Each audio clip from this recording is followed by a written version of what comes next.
SCP-6329 Termite Capitalism.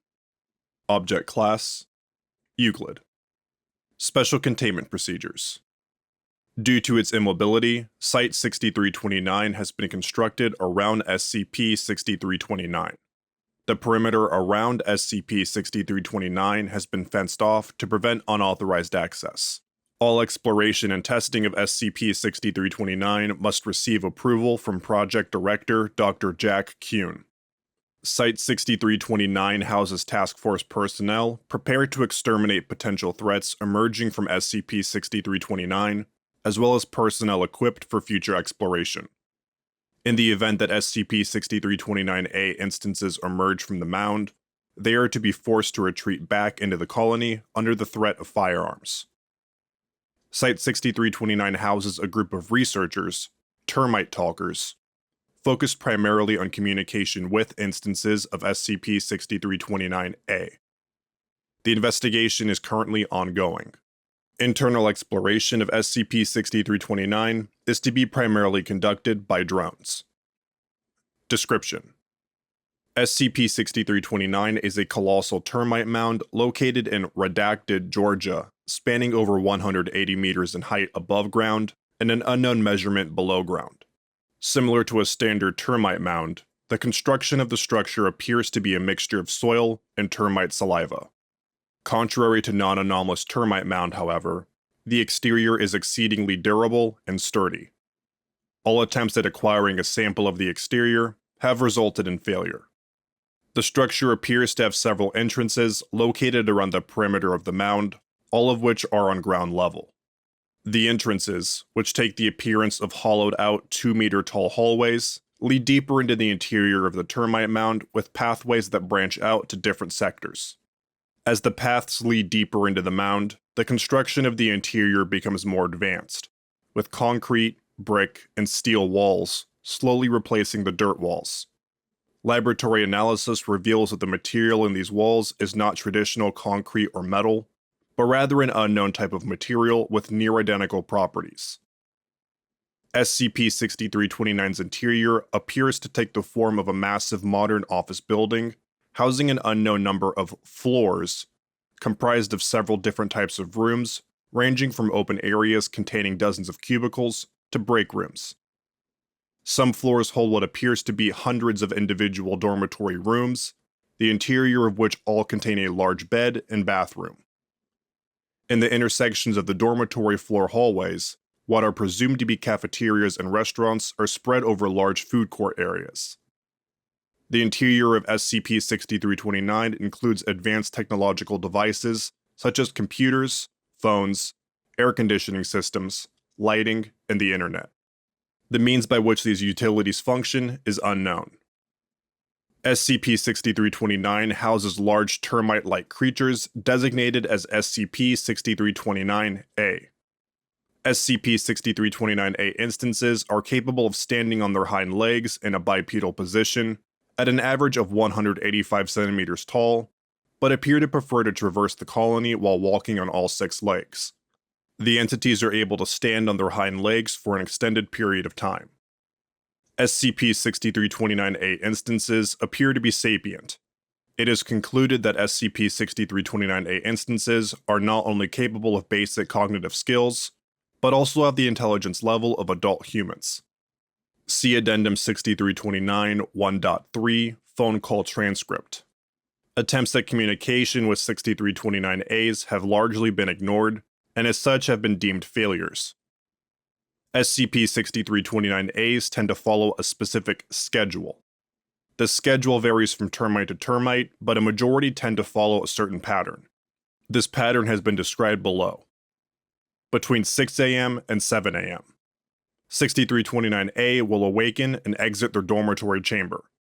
In rare cases, 6329-A will not wake up until several hours after the intended time, indicating heightened levels of stress. Between 7 a.m. and 8:30 a.m.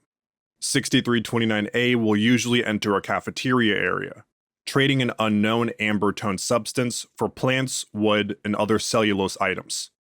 Upon receiving their desired goods, 6329-A will sit down at a table in the food court and begin eating, typically near other instances of 6329A. It is not uncommon for 6329A to skip this portion of the schedule completely. Between 9 a.m. and 5 p.m. In this portion of the schedule, the activity of 6329A instances varies greatly. Individual instances appear to have distinct tasks such as construction and sanitation. However, a majority of 6329A instances will spend this time in a cubicle. Attempts at observing 6329A during their work have been proven to be futile, as 6329A instances will get defensive when near humans or recording devices. Between 5 p.m. and 11 p.m. Activity of 6329A instances is entirely unpredictable during this time. By 11 p.m., every termite in the colony is inside of their dormitory room and is presumed to be asleep. There are certain exceptions to this rule, however, as there appears to be several groups of 6329A that only work at night. Discovery. The earliest documented existence of SCP-6329 dates to December 1992, although whether or not it existed before this time is unknown. SCP-6329 was originally considered a generally unpopular tourist destination, nicknamed by locals Skyscraper Rock. Further investigation and excavation of the base of the mound later resulted in the discovery of entrances and the existence of SCP-6329-A. This resulted in the immediate fencing off of SCP-6329, and the Foundation later intervened to control the perimeter of the area. The exploration of SCP-6329 has been discouraged through social media, and rumors regarding the mound have been dismissed as urban legends. Addendum 1.1 SCP-6329 Incident.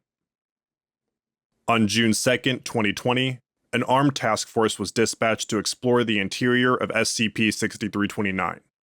Two task force members, 6329 Delta and 6329 Phi, were separated from the main group after reporting an ambush by SCP-6329-A instances. Upon being separated, Phi and Delta retreated deeper into the mound and encountered several objects of interest, including papers identical to standard business cards. See Addendum 1.2, Items of Interest 6329. Phi and Delta left the mound without reconnecting with the other task force members. Both individuals were later reprimanded for fleeing alone. Addendum 1.2 Item of Interest 6329. IOU 6329-A refers to a collection of identical business cards retrieved by 6329 Delta and 6329 Phi from the interior of SCP-6329. The details imprinted in one of the cards have been detailed below. Catchex. www.catchex.mite.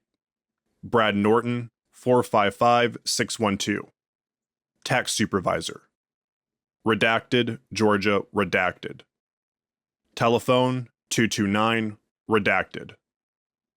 XBen S, redacted at catchex.mite. Dr. Kuhn determined that because .mite is not a valid top-level domain, both the website and email address were impossible to access. The phone number, however, was found to be functional. See Addendum 1.3, Phone Call Transcript. Addendum 1.3, Phone Call Transcript. In a later test, Dr. Kuhn called the number imprinted on the card in an attempt to schedule an interview with the receiver. The log provided below describes the interaction. Begin log. Phone rings. Dr. Kuhn. Hello, is this Mr. Norton 455612? Voice. Yes, that is me, sir. Please, just use Mr. Norton. How may I help you? I was interested in where I can apply for a job at your company. Catchex, correct? That is correct. I can transfer you to the customer service desk if you'd like. That would be lovely, but before you do that, I just wanted to chat with you for just a moment. Oh, if you were going to ask me about the stool incident, I don't know anything. I just help sell them. Stool? A stool, you know, as in the one you sit on. I'm really not supposed to be talking about this. I can transfer you. I see, so you sell chairs? I don't. No. Well, we do. I'm sorry, I don't want to confuse you. I can transfer you to customer service now. Just wait a second. So, what exactly does your company, Catchex, do? You don't know.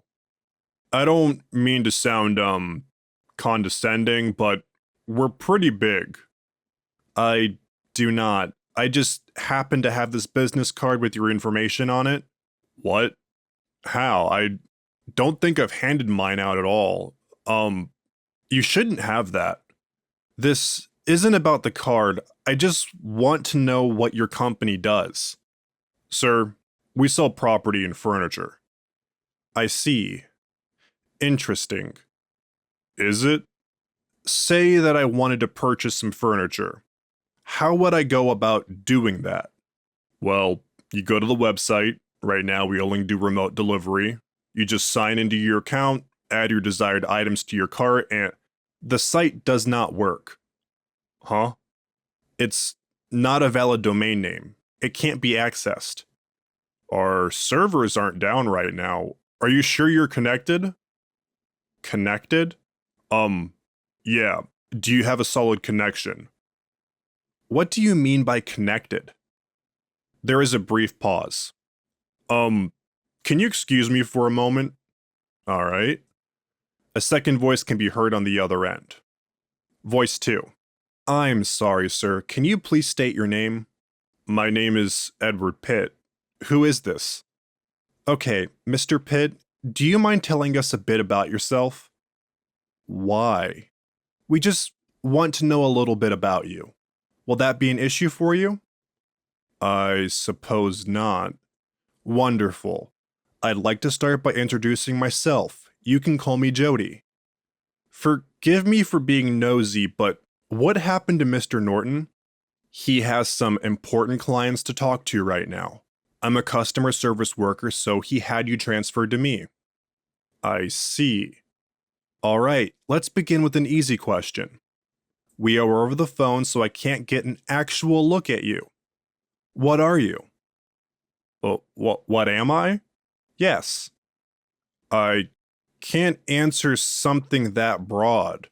Oh, I should have been more clear. What type are you?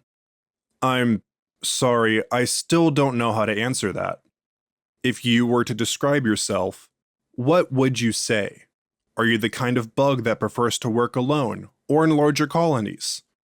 I guess it mainly comes down to your anatomy. I don't like to adhere to stereotypes, but most drywoods tend to prefer corporate jobs. I'm sorry, Jody.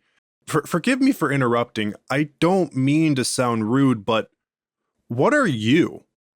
What am I? Well, if you want my answer, I'm a hardworking mother of 73. But if you want the professional answer, I'm an Eastern Subterranean termite. Allow me to get this straight. You are a termite, and you can talk. Oh, maybe a bit too much. You were also saying that there are more than just termites inside the mound? Mound, I assume you mean the building. Yes. Well, of course, we need diggers, transporters, stingers, all sorts of duties. Us termites can't do everything. Now, I'm sorry, Mr. Pitt, what did you say you were? I'm a human. Other end hangs up. End log. Afterward. All further calls have gone directly to voicemail. Thank you for listening to SCP-6329, Termite Capitalism, by Nanak.